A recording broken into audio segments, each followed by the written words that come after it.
efektif pada metode conjugate gradient absolute.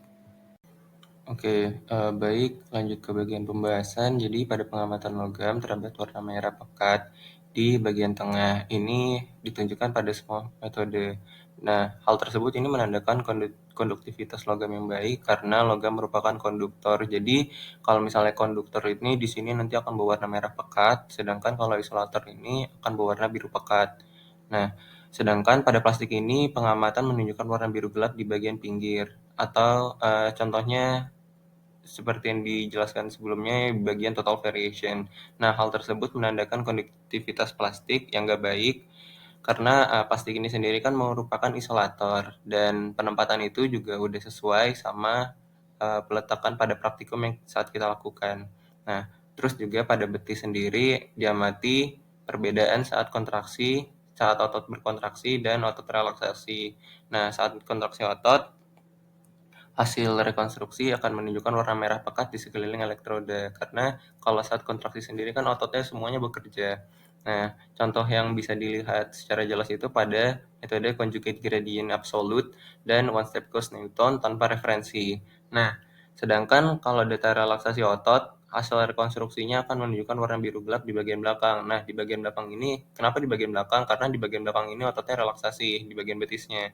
Nah, contohnya sendiri ada di bagian total variation dan one step cos Newton itu menunjukkan hasil seperti itu. Dia akan menunjukkan warna biru gelap yang sangat pekat gitu lah. Nah, terus hal tersebut ini menunjukkan bahwa otot memiliki konduktivitas yang lebih baik dibandingkan tulang. Nah, otot ini mengandung lebih banyak air dan elektrolit yang memungkinkan aliran muatan listrik dengan baik. Nah, tulang memiliki struktur yang lebih padat dan kurang mengandung air. Di sisi lain, tulang memiliki konduktivitas listrik yang lebih rendah karena struktur yang padat yang menghalangi aliran arus listrik.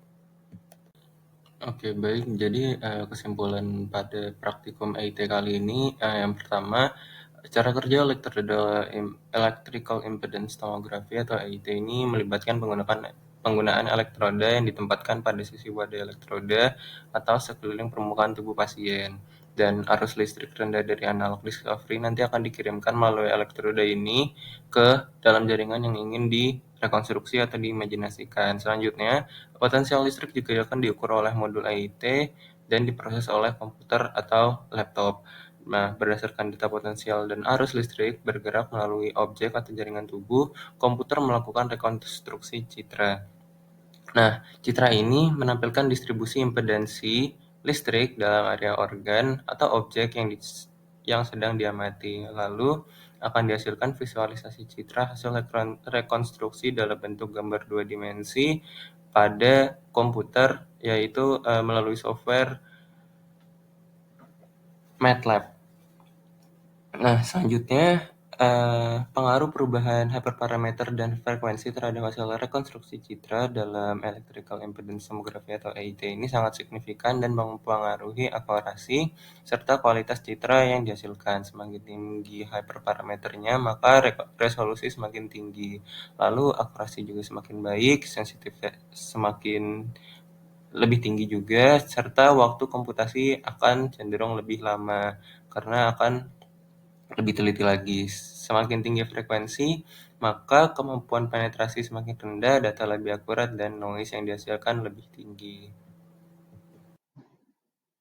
Kemudian ini adalah beberapa daftar pustaka yang kami gunakan.